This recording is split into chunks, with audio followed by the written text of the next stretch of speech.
teams struggled a lot against the representative from North America. And we're wasting no time. We can't put Froskurinn on camera too often just because she detracts from the broadcast with how fantastic she looks, and we're straight into Champion Select. The Rek'Sai going to be banned away from Forlan, and the Rakan going to be getting rid of here on the side of Direwolves as well, and the Jace and Kalista going to be taken off the board by Team One eSports. The Jace ban is an interesting one, but of course something that Chippys may want to play. Phantiks as well has played that one in the past, and the Sejuani going to be the final ban for the Direwolves. And again, I'm glad that you underlined the fact that it is a flex pick between Phantiks and Chippys. Chippys has been particularly successful on that Jace pick, so I actually really respect that coming out of One on the other side. And again, I always love me an Alistar ban. I don't. I want to see more Alistar, and of course Destiny has played that one in the past as well. And as sort of the shot caller and the leader for this team, getting him on a champion that can make plays like that is certainly important, and banning it away important as well. But these picks are coming through thick and fast. Jarvan going to be taken away first, of course, a flex between Shern and Chippys, something that Shern does want to play more so of though. And the Jax theoretically flexing into the jungle, but most likely going over to Vert, and the Braum locked away for RedBert as well. And that does mean that a pick like Xayah becomes that less valuable. If you're looking across from a Braum, you can disrupt a lot of the damage that she's going to output. So we'll see if King goes that direction, or if maybe he's going to stay a little bit safer and look for something like the Caitlyn again. Well, once again, the Corki is going to be locked away here for Phantiks. Theoretically, King could play it, but it's definitely not going to happen. I think it's pretty safely in Phantiks' hands. Hey, look, I cast the LCK, and we did have a Corki AD carry. Did not go well. Rumble is going to be locked away, though, and that is both solo lanes already taken here for the Direwolves. And that's the thing. All of the mystery and the allure is gone of Direwolves. Yeah, we're almost holding on to the possibility of a Corki AD carry. Oh, no, wait. There's still time for mystery. They could flex the Rumble into the jungle, but we still know that it's going to be Jarvan top if that happens. Like, oh dear. Well, that is going to be the Xayah locked in. With Rakan banned away, it might not necessarily be as much of that dominating lane, but still, fantastic choice, and does have the Braum there to back it up as well. But the entire bottom lane is a mystery right now for the Direwolves. And it means that it's open to firing squad for Team One to start picking away and sculpting the matchups they want. They have the Xayah, they have the Braum, so if that is a Jax jungle, if it's a jungle with less or more CC, he can work in tandem with that Braum, whatever it is that he wants to bring out of that. So I like the position that Team One have put themselves in. I think they could even sculpt it so that they get the best scaling carry. I would expect a Tristana ban here. Yeah, you'd almost hope for one. I feel like the Kog'Maw is an interesting ban away from King, but it's not because it's not somewhere that he does like to go, especially historically, but a lot of time has gone by. Of course, the boot camp in South Korea as well, working out for the Direwolves. So possibility of a change in strategy, and might be even more research done by Team One to know something that we may not necessarily, as the Karma is going to be taken away from Destiny as well. So I like that one. He actually was able to create a massive impact on the bottom side of the map against C9. The Elise banned away from Forlan though, looking to target the jungle as far as early pressure is concerned. So what will it be? Yeah, Direwolves having a good think about this as we tick down to about 5 seconds to go. And the Kassadin going to be taken away from Bruiser. Okay, so a bit of a smattering in multiple different directions.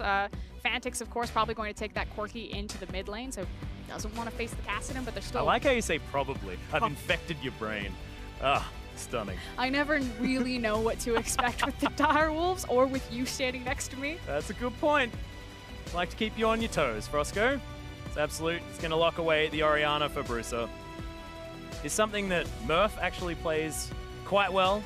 Bruiser moving over to that one at the same time. As King, utility 80 carries are certainly his way, and the Ashe would not be a surprise at all. And I think it would work really well for their long-range initiation potential that they already have collected on this composition. Yes, Xayah has the ultimate where, she can jump up into the air, she can get herself out of sticky situations, but that's still the equalizer as well as the cataclysm as well as the arrow. Like, eventually one of these pieces of damage or CC is going to stick to the Xayah and just wreck her day. And then let's throw a Thresh on top of that. And what I love about this is it plays to Direwolves' playstyle almost entirely. Early game power that they have, even with the switch over to the Morgana, I was almost completely trolled by a hover there, but it still works out because single target pick works so well if you're going to be roaming around in the early game trying to get yourself advantages and capitalizing on having better vision than your opponent. Things like this. But here's a bit of a throwback. Of course, Fiora getting some buffs on this patch. She can now run around a whole lot faster when she pops down that ultimate.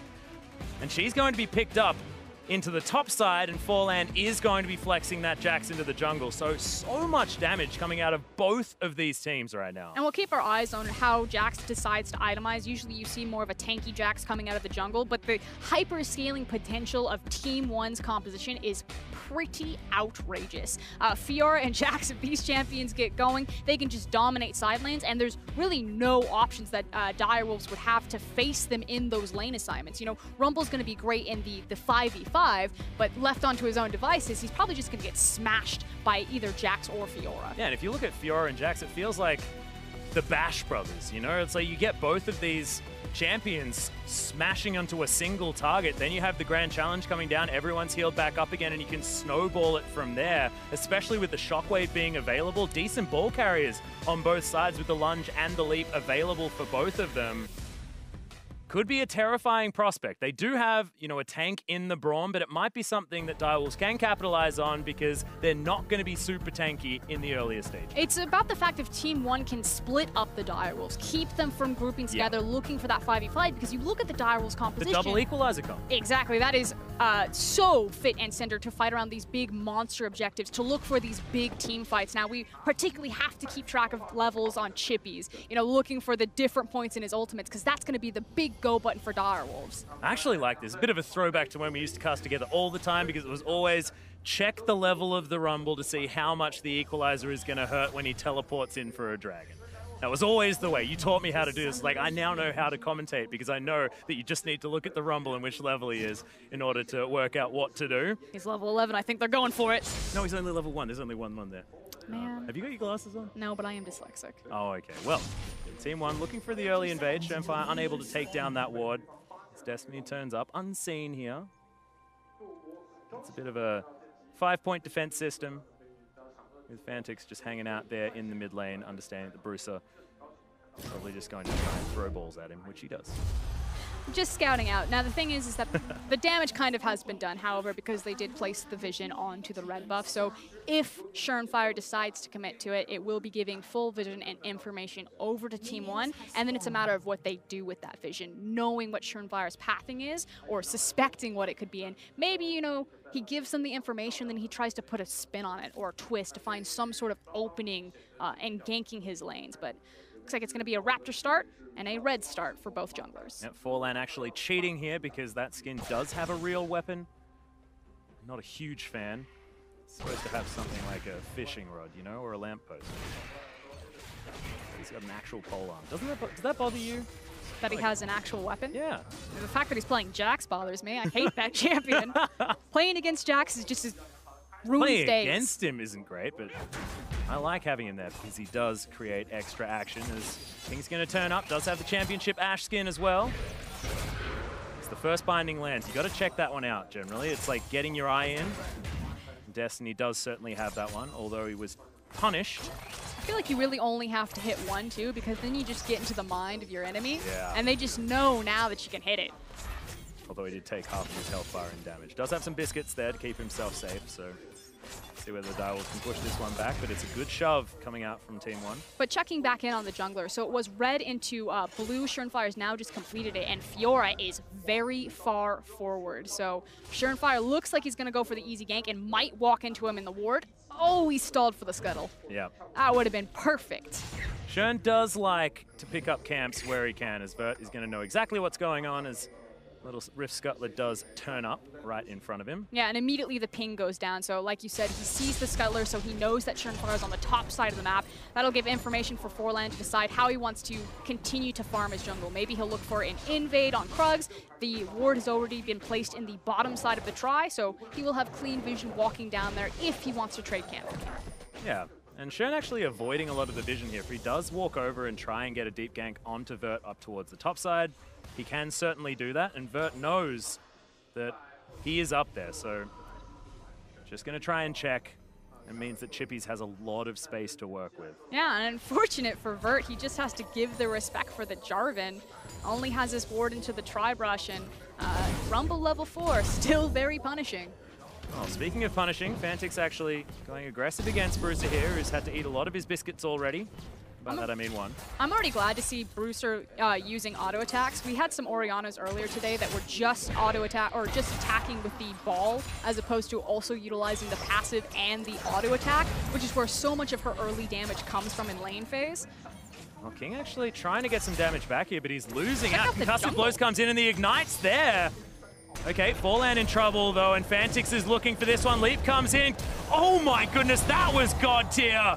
The counter-strike is enough. The flash is coming, but Destiny gets the flash bind, and first blood goes to Phantiks. The fadeaway binding from Destiny, right place, right time, and it gives Phantiks the double buff. So Corki just got a lot scarier in this lane. And that was absolutely fantastic as well, because it was like Destiny turns up and says, all right, kids, you're struggling to take him down. It's okay. I'll get the carry in here. And Phantiks now looking for more under Bruiser, going aggressive, does have the blue buff and the red buff.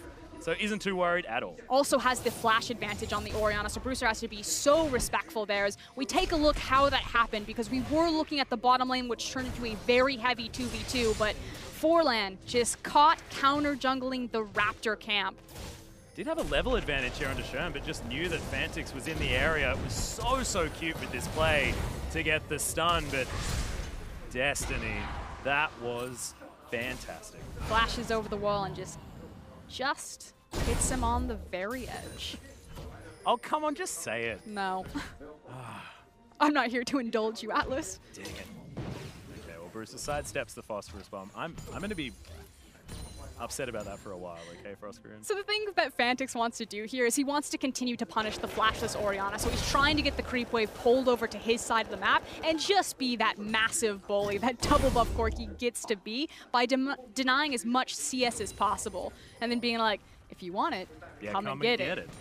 1,000 gold now the lead here for the Direwolves. As Counter-Strike does come in. Oh, nice edge stun onto Phantiks. Forlan showing that he knows exactly how to play the ganks on this Jax, but with Bruiser with no mana and basically no health, it's a big struggle. Shockwave now in his back pocket, but probably can't even afford to use it at this stage. As Phantiks control the wave, will be able to clean up these creeps quite nicely.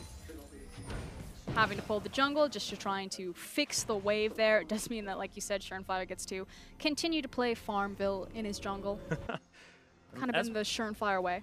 Yeah, and as we look topside as well, Chippys has been able to continue to build control and pressure here in this lane, because Vert, after that earlier stage, all of these creeps that are here as well, Chippys held that lane in the position for a very long time. And this is exactly what the Direwolves fans wanted to see from their team in the first game. This is all of the keys of success for them. They are very much a solo lane-focused team, and then bouncing their jungler in between them. You know, Phantiks is ahead in CS in the mid lane, already has Ashe now, so going to be trying to punish Orianna even harder. Chippys is having a hell of a time up into the top lane, although it might get sneaky because Brahm's actually rotating up there. Now, what is this funny business, RedBert? He's been spotted. It's a drive by. One might say a stroll. Yeah, just checking the area. Bruiser is going to be discovered as well. Forlan taking down this Rift Scuttler, so trying to get himself back up to the level of Shern. Does actually have even in experience, but you can see a few more camps have been taken here by Shernfire. But it's building still up towards his Cinderhawk. It's still so important what Team 1 are trying to set for Bruiser up in the mid lane. You know, yeah, the top lane play didn't necessarily work out, but they pulled Braum into the mid lane. Jax made sure that he took control of the Scuttle Crab. They've placed multiple wards and a lot of vision underneath Bruiser. So while he's still waiting for that flash to come back up, he's been given a nice safety net that he can play towards the bottom side of his lane and try to pick up some of this table scrap of farm that Phantiks is letting slip through. And speaking of picking up farm, Direwolves able to actually call it back. I mean, they are going to get rooted just here. King in a little bit of trouble. Good Unbreakable. Stops a lot of the damage onto RedBert, but you can see 54 to 63, and there's about 10 creeps there heading towards the turret, despite the fact that the pressure is in favor of Team 1. They're just not able to actually make it mean anything just yet in this early game. I mean, I just really like Xayah as a very lane-dominant champion. Her W is pretty ridiculous, as well as the passive feathers coming through to really deal with, despite a lot of the pushing power that Ashe has with volley. The issue is that they're back to even as this lane does equalize on the bottom side. So, I mean, yes, being a lane bully is great, and yes, you're bringing King down to low health, but You have to be able to translate that into tangible leads. And what that tangible lead would be is how Jax or Forlan would be able to utilize the pushing bot lane. You know, maybe he starts sneaking in, although the last time he did that, he died on the Raptor camp. But they do have good vision, you know, behind the dragon buff, and you can even see he's trying to do that just now. Just walk in, try to get control around the Raptor camp area. Hold on. Goes Shern. There's the package. Special delivery for Bruiser, who uses the heal, gets himself out of the way, but Valkyrie's there for Phantiks. He wants to get more. It's a merry journey as the equalizer sets up the red carpet, and Chippys heads in, grabs the kill, says thanks very much, and goes back to dominate Vert. Doesn't get any easier than that. Combo timed with the equalizer, the package, as well as the cataclysm. Chippys drives by, all me. Just amazing.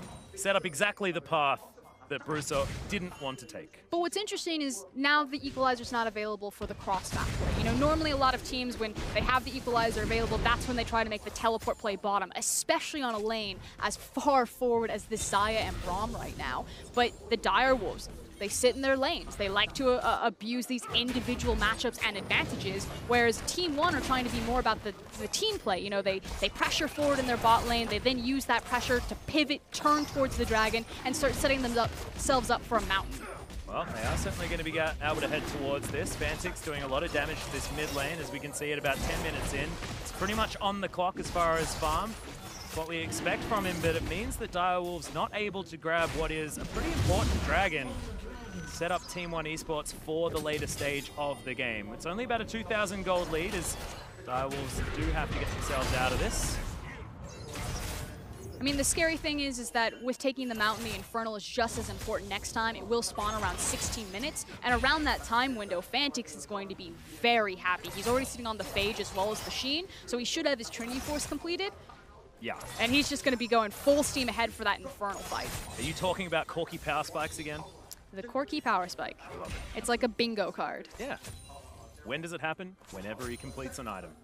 Although, here we go. Yeah, Arrow is going to fly forward. There's the knock-up from Shern as Destiny doesn't quite get the ultimate to work. And Glacial Fissure comes in with RedBert able to get out of the way. Flash timing stunning from Absolut, who is going to be safe. No mana, no summoner spells, but does have his life. And so much used right there, and they're able to walk away. That said, here's Jax. Yeah, Forlan gets the double stun, as well as at least the Black Shield was there from Destiny to try and get him out of there. Not going to get stunned. And you also have the mid laners starting to rotate down, so even though they don't make their appearance, the threat from Bruiser, the appearance of Forlan mean that Team One gets to at least hang on to this tower a little bit longer, including RedBert's life. And the change from most other teams here is that Direwolves are probably okay with this, because what happens when there's a 3-man bottom lane for the Direwolves? It means that their solo lanes, that this time they're actually winning, are able to put that pressure on. You saw Phantiks all the way up to the turret, now doing his favorite thing ever, which is take down popcorn chickens, and does so very, very easily to try and boost that CS number. And Chippys continues to pressure on the top side, so they're able to capitalize from these movements. Yeah, you're absolutely right, Atlus. It's just going to be the wash, rinse, and repeat for the Direwolves as soon as they have those cooldowns back up and available, especially now that Absolut has burned his flash, so just a very easy target. Now, with RedBert rotating towards the top side of the map, I was going to say, there's a chance that maybe they rotate their bot lane out of that lane, but the teleport comes through to Fiora, and they're going to hold standard lanes longer. Well, RedBert actually paying a little bit of attention here in the mid lane. He does like to have an excursion, but hasn't found any success doing so just yet. Shernfire has some buffs to pick up. It's the red on the bottom side. And then we'll hand over to Phantiks, the blue buff that should be coming up momentarily. Should be noted that the Ardent Sensor has been completed for Destiny. He also has the Stoneborn Pact Morgana combo there, so offering a lot for his team. Getting himself in there. See whether Destiny is going to be the one making the plays, as he does have Soul Shackles back up once again now. Just ticking over. Good Winter Spite lands onto King, but doesn't seem to be too worried about the damage. But the setup is coming for Direwolves. They already ping bottom. They're starting to pressure the wave forward. The cooldowns are back up and available, and Shernfire is starting to move that vision deeper and deeper. And Team One know this is coming. You can see as well, King actually going for an interesting item build. Infinity Edge first. Ashe is going to come in. So what's going to happen is Corki should shove this lane, clear it, and then he should also start to rotate. Now, Team One have done a good job pulling Jax into position, but the dive is coming. Teleport is available for Chippys, and it's not there for Vert. Ping's actually onto the blue buff. They are going to look to take that one down as Grand Challenge comes in. Chippys gets his side to the wall, which is exactly what you want to do. He's not going to be able to proc all of these vitals. Riposte comes down, but no more mana left, and Chippys wants this. Gets the flash out of Vert all too easily, and Chippys looks in his element this game. Good Black Shield comes down onto King on the bottom side, and another Dark Binding. Soul Shackles to follow up, but doesn't get the extra damage in.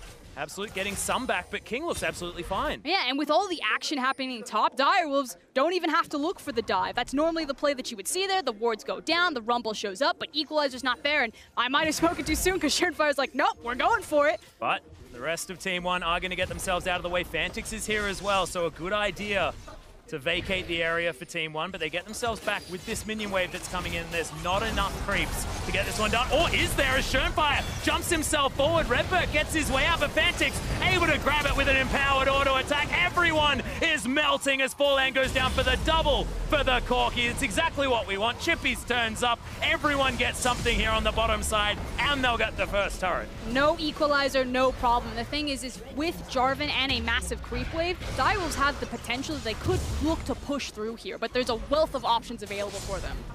Well, at least Vert now gets some spare time up towards the top side to try and get rid of this outer turret, but I'm not sure whether any extra damage was done with how pushed Chippys was, and a package is going to be delivered to Bruiser. He's taking so much damage. The flash follow-up, all too easy, gets the circle around him, but Phantiks ain't going anywhere, and Bruiser, he's dead. And now it's multiple solo kills happening in these individual lanes, and Phantiks is suddenly 4-0-2. It felt like it just quietly snuck up on everyone. I talked about that 16-minute Infernal Drake and what it meant that around that time that Corki would be prepared. He's not only prepared, he's also got a BF sword. Just casually, the casual BF sword. Going for the second item, Infinity Edge. Of course, what was the old build for Corki, the most expensive one ever. And Phantiks, who's just been eating these little raptors over and over again. That's what happens when you're 167 CS. Hold on. I feel like I've seen this play before. Oh, goodness me. The arrow does land. Absolut. He's not going to be able to Featherstorm because he didn't even have it. Shernfire is going to be able to pick this one up, just blocking the Winter's Bite potential. RedBert, he's walking, but he's not going to get anywhere. There's so many wards from the Direwolves as well. They knew that he had no support. But there is a counterplay available, and it's up in the top lane. But can Chippys 2v1? Well, he's trying to get out of the way, but there's another vital here for Vert. He does get it. And Chippy's not going to be able to do anything. Not sure whether that equalizer is even worth it. Oh my goodness, the slow is enough. But Lunge, not a long cooldown on that one, and Vert is able to lock that one down. First kill here for Team 1. So Forlan helps get them something back into this game, but they're still losing so much in terms of objectives. It will be the Infernal that falls, and possibly their mid laner as Bruiser. He's not having a good time. No, he can't go anywhere near Phantiks right now, which he just learnt. Phantiks now pushing up towards this inner turret, and he's going to try and beat this clock. Okay, there's the shockwave. Phantiks says, I don't really care about that one. Doesn't even have something like a null magic mantle. It's just the huge lead that he has helping him out here. Now Bruiser just trying to buy time there for Forlan to come down, make sure that they don't lose any chip damage on their inner mid towers. We take another look at this bot play. And this is the thing, like you said, when Chippys, when Phantiks are winning their natural lanes, it allows Shernfire to give the attention to the bottom lane. Again, his jungle proximity is much higher for these two. He likes to camp the lane. King likes to play more of these utility-style AD carries. So this is just true comfort for the Direwolves. And that was actually just everything going perfectly as well. All the skill shots land. This, not so good for Direwolves fans. Team 1 finally getting something on the board, and 4-1 is the scoreline between Brazil and Oceania. And that's in favor of OCE for the moment, but Team 1 really want to try and get one back, build their way towards this, and get towards the best of fives after this group stage. Now that said, it does look pretty dark for them right now. 32 to 25k. Rift Herald also falling for Direwolves as well as the top tower, but there's still that tiny light at the back of the tunnel, Atlus, and the fact that it's Fiora that's getting the kill, that it's still the Jax, that it's still the Xayah. There are still these late game scaling options for Team 1, but they need to, you know, pump the brakes on the tempo of this game, slow everything down, and start getting their ducks in a row. Going to be difficult, 7,000 gold being the lead here for the Direwolves. And it's not even 20 minutes into the game yet. Phantiks has his 200 CS already. I've missed casting this guy because I like farm a lot, and Phantiks never disappoints. So does he. He does. He does. We're like-minded like that. So the big play now for Direwolves is the fact that the Baron will be spawning in 140, so they've already moved Phantiks up into the top side. His teleport will be available soon. Chippys has his. He should move to the bottom. Now, the play that Team 1 have on this, because Direwolves are just going to push mid, push top, and then look for a pick in the jungle, which is what Destiny's setting up to do now. Bruiser is going to be discovered, and the arrow is going to land. A flash from Destiny gets the Soul Shackles in. It's at least a decent ultimate, but Destiny was healthy enough. Just good setup there from the Direwolves, and they wasted no time throwing out that arrow. Yeah, and it was just an echo of the possible damage and 5v5 that Team 1 may have if that shockwave is followed up on. But otherwise, Direwolves just know exactly what they want to do. Like I said, push the 2 outer waves and then just look for Team 1 cheating between mid and top and find that pick. Now, the other option that they have is little Chippys by himself down here. Yes, the Rumble is still very scary. Not that little, yeah. But we've seen in the 2v1 that they can take him down. Well, Bert's going to try and set himself up. He has the Ravenous Hydra, so his dueling potential is certainly there. But with the Rift Herald heading towards this inner turret, oh goodness, it might actually get some damage down onto this inhibitor as well, as Phantiks is going to turn up. They're 4 men strong, doing the split push rumble thing. But they should just rotate top. It's only Absolut up there by himself. And they get the short track as well, given all of this vision that they have available to themselves. I know you love talking about it, but being able to flood that with wards means that they can move back and forward between these 2 lanes so easily. Which then puts responsibility on Vert, because that's exactly what Direwolves want to do. And then they'll just look for the teleport play. Chippys is level 12, which means he has 2 points in the ultimate right now. So much responsibility on this Fiora to keep Rumble locked like this. Well, he's going to be able to heal himself up, but Destiny makes his way in. Phantiks has the package. He's going to turn up. That's the double equalizer that we were looking for. And Chippys gets revenge by taking him down. A little bit unfair in a 3v1. And unfortunately, they lost track of the rest of the Direwolves. You know, maybe some miscommunication cross-map that, hey, they could all be just rushing down bottom to kill you. And suddenly that big pressure point that Team 1 had to play around, maybe a bit of a safety net to delay the Baron, is denied. Yeah. And it's a little bit unfortunate because I do really like what Vert was trying to do there, because you do need to try and make plays. You definitely do not want to get locked down by the pick potential of the Direwolves, but thankfully Bruiser does make his way out. Man protect enough to keep him alive. But Team 1 are zoned off of the mid lane and the wave is crashing in. So the red buff goes to Phantiks and Direwolves just turn tail and say, we didn't want you anyway. We wanted this mid lane tower. Yep. King actually going to focus on these creeps a little bit, but Phantiks, he's got his power spike number 2, Froskurinn, and that is going to be the Infinity Edge locked in. That tower did not last very long at all. Really good riposte, but just doesn't matter. They've got much more CC to come in. The Shockwave left a lot to be desired there from Bruiser. Didn't find the targets, and they're just bleeding objectives left, right, and center. 11,000 gold to lead for the Direwolves. And the final game of the day, looking dominant here for the OCE representatives. And it's about time, because Oceania have had a really rough go internationally, and this is the performance they wanted. So like you said, the Riposte does find one form of CC, but then it just opens up the opportunity for Ashe to pop Fiora right in the teeth with the ultimate. And I feel like if Forlan had have just flashed forward instead, that could have been the massive 4-man shockwave, but instead, realizing that they're a little bit too far behind, that would have spelt the end of the game. Team 1, though, possibly looking for something pretty bold here. And if I had to assign this team a word, bold would be the one. They just the Gambit play, I think we can call it now. Yeah, that's pretty fair. Because they went for back-to-back surprise Barons against WE, and it worked the first time. They were setting up a cute trap there, trying to catch out Direwolves heading to the Baron. Shernfire, absolutely no fear at all, as another binding lands. Has Destiny missed one yet? Looking ridiculous as Phantiks. About 3 auto attacks will do it. He's still burning down. There it is. Right at the very end of the rocket, as Froskurinn would say. The ultimate, the heal, and the flash. An absolute.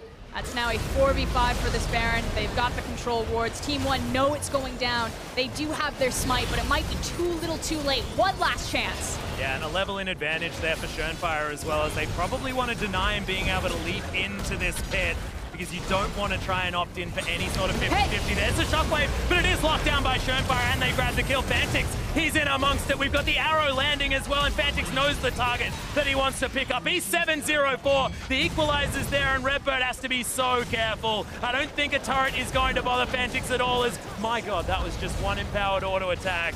And Chippys representing the Direwolves underneath the turret, making sure that the Braum goes down. They've got the wave, they've got the Baron, and now they're going to start sieging up on another inhib tower. Okay, Absolut is going to respawn, but does not want to go up against Chippys, and this is the dominance that we know the Direwolves can bring when they get that early start. 15,000 gold is the lead, but Vert now looking to try and answer Chippys. If they can stall, certainly can be a game that they can win, because that split push win condition with 6 items on everyone is certainly available.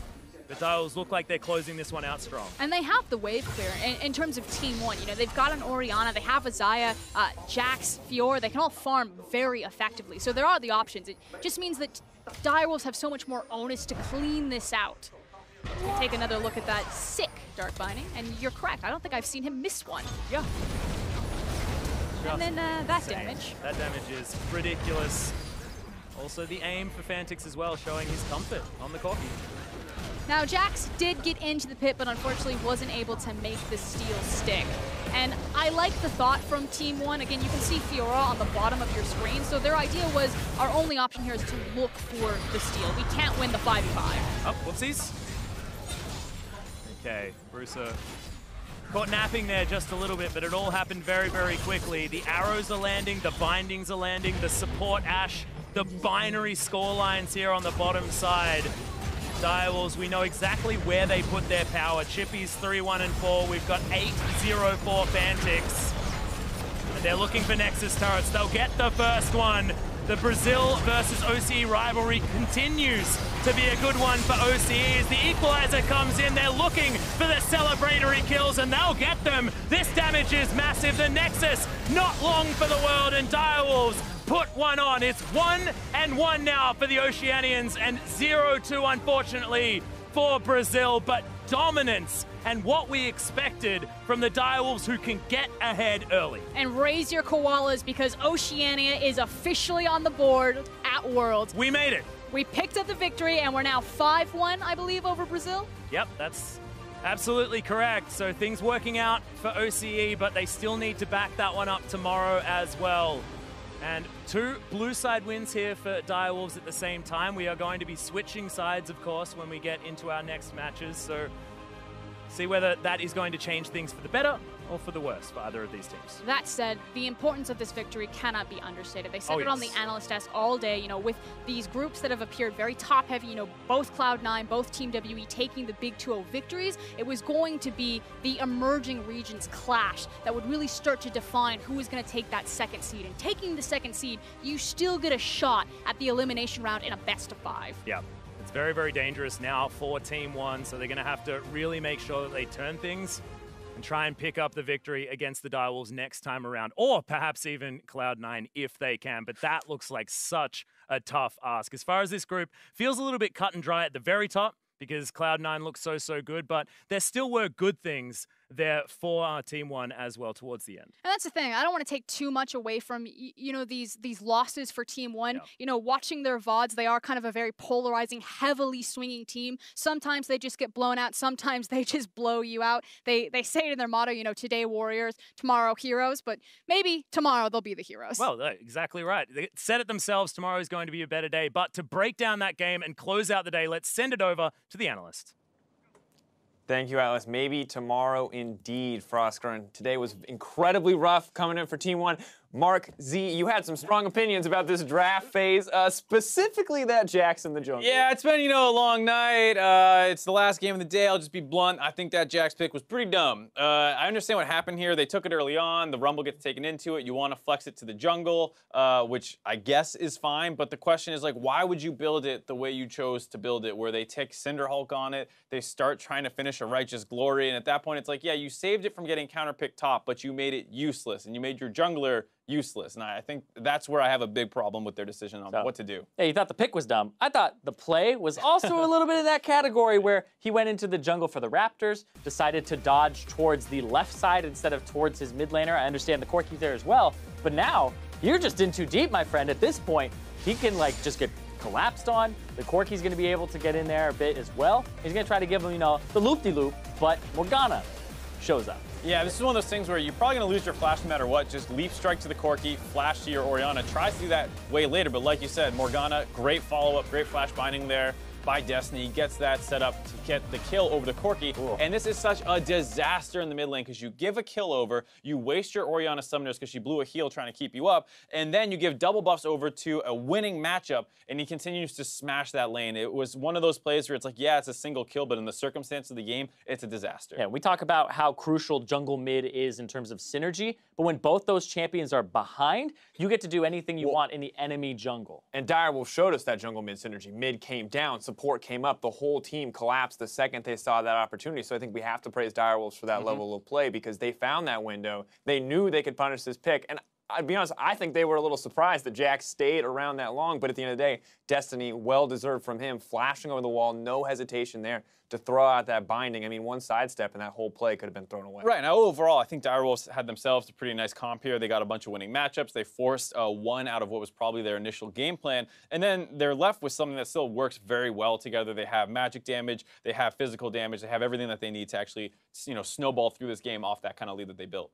Yeah, and of course, Direwolves just continue to build that lead, continue to play incredibly aggressive as we look at our replay on the bottom side. Direwolves diving bot lane, no hesitation here. They know they have the advantage, and they're eager to grow that lead. Yeah, this was right after they had actually chunked out the bottom lane and showed their jungler, Shernfire, and then the Jax came down to kind of stop this, but they 100% knew this was coming, and I absolutely love that everybody's down here. Saw 5 members of them. They are all in attendance here, and they're able to clean up very quickly. Yeah, everyone wanted to get a good look at that new Championship Ashe skin with the chrome on. Yeah, they wanted to check it out. They're like, hey, that looks pretty good. Luckily for us, King puts on a good performance on it too. He doesn't just die repeatedly with the skin. So it looks good for him overall, and of course, over the course of this game, you can just see Direwolves looking just as dominant against Team 1 as Cloud9 look against Direwolves. Yeah, 1.3k damage. I'm sorry, like that's 1 or 2 engages. You should be able to get that much damage off of somebody as Jax. And he's just completely shut out of the game. Moby Boots against 3 ranged champions. You're never going to close the distance there. And he even built just tanky anyway, like to just reinforce your point, Mark. The draft obviously did not set them up for success from the start, but now we have to look because right now they're 0-2. We have Direwolves right now locked in that second seed. We've already talked about that for Group A. Looking at Group B, Team 1, what are the options to come back? Because they've been outclassed mechanically, and now I feel like they've been outclassed in pick ban as well. It's a difficult road. Yeah, I think it's very difficult. I mean, C9, based off what we saw out of them in their 2 games, looked like the clear favorite in this group, very likely to escape at the 1 seed. And I think 1 might have a chance to pick up a win against Direwolves with a totally different comp, because this one was one that was dismantled in the draft, and then some questionable plays really led to a huge snowball. And maybe they can bounce back tomorrow with a better game plan. And they can avoid taking a Jax early, because that is risky unless you're planning to put it jungle. But once again, you got to find a build that works. Yeah, I don't blame them for kind of going all over the place with their picks and trying to figure something out, because Team 1, this is kind of how they actually won in Brazil. Brazilian teams are saying, like, this team just picks whatever the hell they want, and then they win with it. We don't know how they do it, but it just happens. And there wasn't a lot of respect for them, but now they're getting a little bit exposed here on the international stage. Maybe temper some of those wild picks, bring out something a little bit more standard. But of course, as the play in group stage continues throughout the weekend, remember to tweet at LoL eSports with your favorite plays using the hashtag World's Big Plays. Today, Taylor Damaski called out WE's Baron Steal versus Gambit, saying that Baron Steal by Condi sealed the deal. Double Inferno plus Baron and good wave clear could have been scary, but the son of Baron strikes. The Baron just spawned yet again, and what do Gambit want to do? They want to kill Baron. They're like, oh, he's got all his fancy new clothes on. That must mean that he's worth a little bit more, and the wall, it's going to be in there. This is a 50-50 Baron that was stolen from Condi. Your mystery gifting feels better, but Gambit certainly doesn't. And the son of Baron strikes again. Condi's been a little bit lax in the LPL and his Baron steals, but he holds true there. Yes, he was pretty mad about that first Baron that Gambit was able to sneak away from. He's like, you're not getting the second. I just love Gambit. They once again the desperation Baron, and this is the thing is it's not like this is the play that won WE the game. This is the Gambit's slowly fading hope, right? Because they're already behind in gold. That was the last-ditch effort. Connie's like, no chance, no hope. We're taking this win. Yeah, it was a little close because right before that, Gambit had gotten like a triple kill in the top lane. They're trying to snowball that momentum. If they pick up a Baron, maybe something can happen, but not quite in the cards. Yeah, my favorite part of that play is when the Kog'Maw Mystic comes over the back of the pit with the blast cone that was still up, and then it's just like, whoa, what's this Kog'Maw doing? He's absolutely crazy. But the fight is already trickling away, and they're starting to get an advantage. Because you could steal that Baron and still just get completely slaughtered afterwards. But WE were able to roll them over because they were able to get Mystic in. Yeah, big team fighting improvements from them over the course of the day. Good to see that overall. And of course, as we wrap up day one, let's pull up the standings for Groups A and Group B. Talked a little bit about Group B already in this segment, but looking at Group B once again, feels like we have clear leaders in both Groups A and Group B. Yeah, but Lion is the one that stands out to me here because them as that number 2 seed actually had good games against both Gambit and Team WE, and they seem a little bit on that macro page where they just need to kind of get that cleaned up. Their team fighting is good though, and they're solo laners as well as their AD carry. And of course, over in Group B, Cloud9 still dominant. Team ONE eSports still hoping to pick up that first win tomorrow. We're going to see if they can do just that in our first game of the day as we look forward to Team ONE eSports facing off against Cloud9. Now, of course, the schedule going to be interesting, just going to continue to be more and more exciting. Our second match will be Lion Gaming versus Team WE, that rematch, and you already heard it from members of Lion. Hey, they want one game off WE. They're eager to get it. Yeah, I think that they were so close in the first series. They kind of put themselves on the map right now as potentially the scariest second seed that we've seen so far. Other teams from Group C and D are watching today. They're going to have a bit of an eye on Lion Gaming. It's going to be the case. Well, Groups A and B, of course, will complete their second round robin. They're going to play any tiebreakers necessary at the end of the day as well. So there is the potential that we could see if teams can come back, if, let's say, Gambit can get that 1-1, maybe find a game somewhere else, that we could have some very close contention for that second seed and first seed. Yeah, definitely. I think Gambit had some big struggles today. Diamond was hot or cold. Edward was not able to get on the map like we were quite hoping to see based off what he was doing in his own region. So there's potential that that will all start clicking a little bit better tomorrow for Gambit. Maybe they can grab a game. Yeah, interesting to see it now for myself, the casters, and the entire live broadcast crew. Thank you for watching. We'll see you more tomorrow for Worlds 2017 as we continue on day 2.